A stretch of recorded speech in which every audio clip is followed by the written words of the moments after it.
ایک روایت ہے یہاں پر، اور وہ مذہبی رہنماؤں کو دنیا بھر سے، مسلمان مذہبی رہنما ہوں، مسیحی ہوں اور ہوں، ان سب کو بلاتے ہیں. ایک انٹرفیتھ کی نوعیت کی چیز ہوتی ہے، اس کے اندر آپ بیٹھتے ہیں، لوگوں سے ملتے ہیں، اور اس کا ایک مقصد ہے کہ بھئی ایک ہارمنی پیدا ہو، کچھ مکالمے کی فضا پیدا ہو، کچھ تعلقات بڑھیں، تاکہ آگے کوئی اگر آپس میں لوگوں کے اختلافات ہیں تو اس کو رفع کیا جائے. اور اس کو یہاں کی حکومت، یہاں کا پریزیڈنٹ، ایک روایت بنی ہوئی ہے کہ وہ ہوسٹ کرتا ہے، ہزاروں لوگ اس کے اندر بیٹھے ہوئے ہوتے ہیں. تو اس طرح کی چیزوں پر یہ پروپیگنڈا کرنا، لوگوں کی کردار کشی کرنا، ان کے نظریات کو جاننا، ان کی لائلٹی کو جاننا،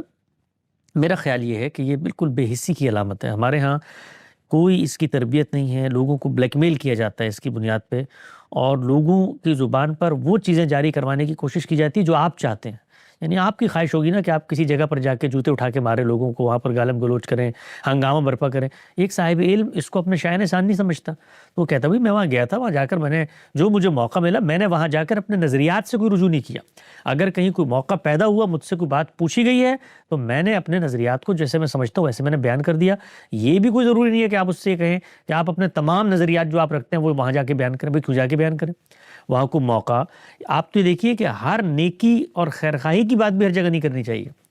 قرآن مجید نے پیغمبر صلی اللہ علیہ وسلم کو کہا ہے فذکر ان نفعت الذکریٰ، یاد دہانی تذکیر کی بات کرو اگر وہ نفع دیتی ہو. رسول اللہ صلی اللہ علیہ وسلم نے فرمایا ہے کہ اس جگہ پر گفتگو کرنی چاہیے جہاں کوئی فائدہ ہو، کارگر ہو کوئی چیز، ورنہ خاموش رہنا چاہیے. تو میرے خیال سے یہ بالکل بے حسی ہے ایک نوعیت کی. اور ہم اصل میں اس طرح کی باتیں کر کے جو لوگ کم سے کم کچھ رواداری پر آئیں، اور میں اس کو بھی درست نہیں سمجھتا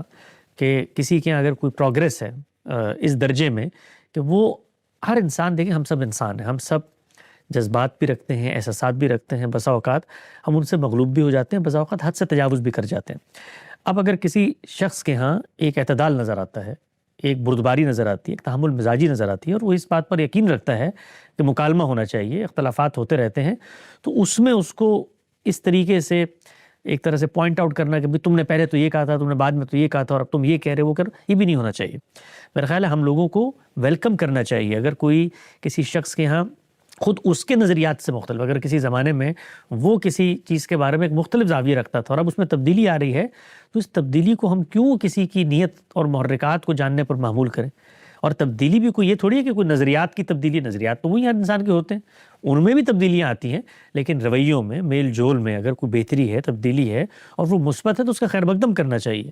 تو میں بالکل اس طرح کی چیزوں کو لغویت پہ مبنی سمجھتا ہوں، پروپیگنڈے پہ مبنی سمجھتا ہوں. اور میرا پورا اذعان ہے، میں نے دیکھا اس طرح کے لوگ جو عام طور پر ہر ایک پہ تان و تشنیع کرتے ہیں، ان کو جب موقع ملتا ہے، ہم میں سے ہر انسان سوسائٹی میں پروگریس کرنا چاہتا ہے، اور یہ کوئی بری بات نہیں ہے، ایمبیشیس ہونا بھی کوئی بری بات نہیں ہے. سوسائٹی میں اپنا رول متعین کرنا، آپ کسی سوسائٹی کے اندر لیڈرشپ کی حیثیت رکھتے ہیں، آپ زعیم ہیں، مقتدیٰ ہیں، رہنما ہیں، آپ آگے بڑھتے ہیں، فورمز پہ جاتے ہیں، لوگوں سے ملتے ہیں، تعلقات استوار کرتے ہیں، آپ کی اگر حکومت کی سطح پر ریپرزنٹیشن ہوتی ہے، تو اس میں جیلسی کی کوئی ضرورت نہیں ہے. یعنی یہ اگر کسی کو یہ مقام اور مرتبہ حاصل نہیں ہوا تو اس کو محنت کرنی چاہیے، محنت کرو، حسد نہ کرو. تو اگر کسی شخص کو کسی جگہ پر بلایا جاتا ہے تو یہ اس کی ایک علمی قدر و منزلت، اس کی ایک سماجی حیثیت، اس کی ایک عرفی ذمہ داری کو آنر کیا جاتا ہے. اور اگر آپ کے ہاں سے کوئی شخص جاتا ہے، کسی بھی جگہ پہ جاتا ہے، تو یہ آپ کے لیے باعث تہنیت اور باعث مسرت ہونا چاہیے کہ بھئی آپ کی قوم کا ایک فرد ہے، اس کو اس طریقے سے ایک اعزاز دیا گیا ہے، اس کو اس کی حوصلہ افزائی کی گئی ہے، اس کی عزت افزائی کی گئی ہے، اس کو ریاست کی سطح پر مدعو کیا گیا ہے کسی پروگرام میں. اور دنیا بھر میں ہوتے رہتے ہیں پروگرام، پاکستان میں بھی ہوتے ہیں، باقی ممالک میں بھی ہوتے ہیں، اور یہ روٹین کی چیزیں ہوتی ہیں. تو ان کو ایک بنیاد بنا کر کہ فلاں آدمی فلاں کے ساتھ ناشتہ کر رہا تھا اور اس نے غزہ کے مسلمانوں کو یہ نہیں کہ بھئی وہ الگ معاملات ہیں. فورن پالیسی کیسے طے ہوتی ہے اس کے اندر، وہ تو اس کے اندر تو یہاں کے خود امریکی عوام اس طرح سے شریک نہیں ہوتے، چاہے جائے کہ وہ پاکستان کے شہری اٹھ کے آ کے یہاں پر امریکی صدر پہ اثر انداز ہو کے اس سے فیصلے تبدیل کرا لے. یعنی خود ہم لوگ جو پاکستان میں بیٹھے ہیں، ابھی پاکستان نے افغانستان پہ حملہ کیا ہے، کیا پاکستانی شہریوں کی مشاورت سے کیا؟ تو ابھی جتنے لوگ بیٹھے ہیں، کل کسی پاکستانی کی تقریب میں جائیں تو آپ کہیں تم نے وہاں پر کیوں نہیں مقدمہ اٹھایا؟ تو کچھ تھوڑا سا میرا خیال ہے وقت ہے کہ آگے بڑھ کے سنجیدگی سے ان چیزوں کو دیکھنا چاہیے. جو بائیلیٹرل ایشوز ہیں، جو نظریات کا اختلاف ہے، اس کو پیش کریں، اس میں کوئی حرج کی بات نہیں ہے. ببانگ دھول پیش کریں، ڈنکی کی چوٹ پہ پیش کریں، جو آپ کا اسلوب ہے اس طرح سے آپ پیش کرنا چاہتے ہیں. لیکن کسی سے یہ مطالبہ کرنا کہ تم نے اس موقع پر یہ کام کیوں نہیں کیا، یہ بالکل جہالت پہ مبنی، لغویت پہ. میرے پاس اس سے چھوٹے الفاظ نہیں، عام طور پہ میں یہ الفاظ استعمال نہیں کرتا، لیکن یہ اتنے لغویت پہ مبنی ہے کہ اس کا مطلب اس پہ گفتگو کرتے ہوئے مجھے شرم آتی ہے. یہ کوئی سوال ہے، یہ کوئی مطالبہ ہے کہ بھئی فلاں جگہ پر آپ کسی سے کیوں ملے؟ کہ ملنا جلنا اسلام میں ممنوع ہے. ساتھ آپ صلی اللہ علیہ وسلم جو ہے وہ مکہ میں رہتے تھے کہ ان کی مشرکین سے ملاقات نہیں ہوتی تھی, قریش کے سرداروں سے نہیں ملتے جلتے تھے. تو یہ جو ملنا جلنا ہے, اس سے کیسے کبھی یہ ہوتا ہے کہ جی آپ کے نظریات پانی میں بہہ گئے. اور میں یہ دیکھتا ہوں عام طور پہ, اچھا اب آپ یہ دیکھیے, یہ بھی ہوتا ہے آج کل بہت, آپ پبلک کے فگر ہیں, مطلب کوئی آپ جاتے ہیں, کوئی آدمی آپ کے ساتھ تصویر کھینچواتا ہے, کوئی آپ سے ہاتھ ملاتا ہے, کسی تقریب میں جاتے ہیں کوئی معانقہ ہو جاتا ہے, اس کو تصویر کھینچ کے پروپیگنڈے کی بنیاد بنا کر کے یہ آدمی تو فلاں کا ایجنٹ ہے, فلاں کے ساتھ اس کے روابط ہیں, فلاں کے ساتھ تعلقات ہیں. آپ دیکھیے کچھ عرصہ پہلے مجھے بڑی حیرانی ہوتی ہے, بالخصوص مذہبی طبقات پر. کچھ عرصہ پہلے, آج سے میرا خیال ہے 6-7 سال پہلے کی بات ہوگی, ہم کینیڈا میں تھے, مجھ سے رابطہ کیا کچھ لوگوں نے کہ ہم ملنے آنا چاہتے ہیں. اور میں نے ویلکم کیا, گاندھی صاحب بھی وہاں پر تھے, وہ ملنے آئے. تو آنے کے بعد جس طرح لوگ ملتے ہیں, ہزاروں لوگ ملتے ہیں, ان کو وہاں بٹھایا ہم نے, عزت افزائی کی. تو بیٹھنے کے بعد انہوں نے گفتگو کی, اور گفتگو کر کے ایک تصویر ہمارے ساتھ کھینچی, اور تصویر کھینچ کے وہ انہوں نے فیس بک پہ لگا دی. آپ یقین جانیں چند گھنٹے میں نے یوٹیوب پر, فیس بک پر ایک ایسا طوفان بدتمیزی دیکھا. اور وہ کن لوگوں کی جانب سے تھا؟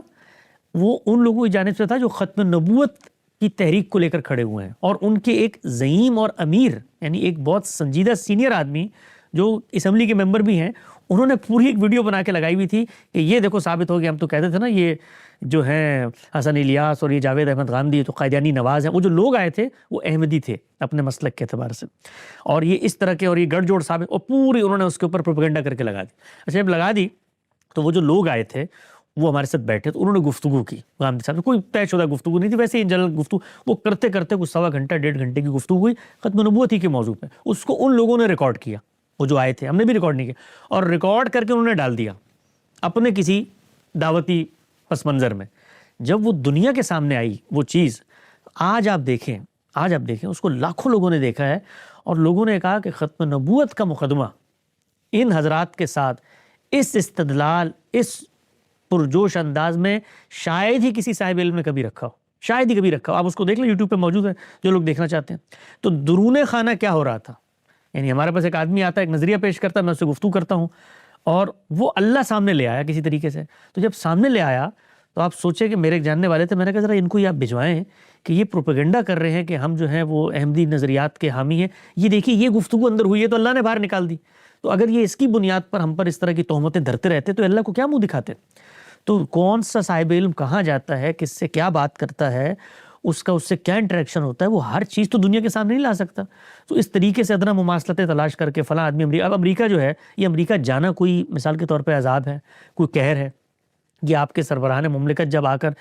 انہی اداروں سے مالی امداد لے کر جاتے ہیں, اور پاکستان میں آپ کو سبسڈیاں ملتی ہیں, گندم ملتی ہے, وہاں پر تو کبھی نہیں اعتراض یہ امریکہ کی IMF کی امداد ہے, ہم تو آج کھانے سے, آج ہم پیٹرول نہیں لیتے, آج ہم چاول نہیں. کیا پاگل پنا ہے, کیا بیوقوفی ہے.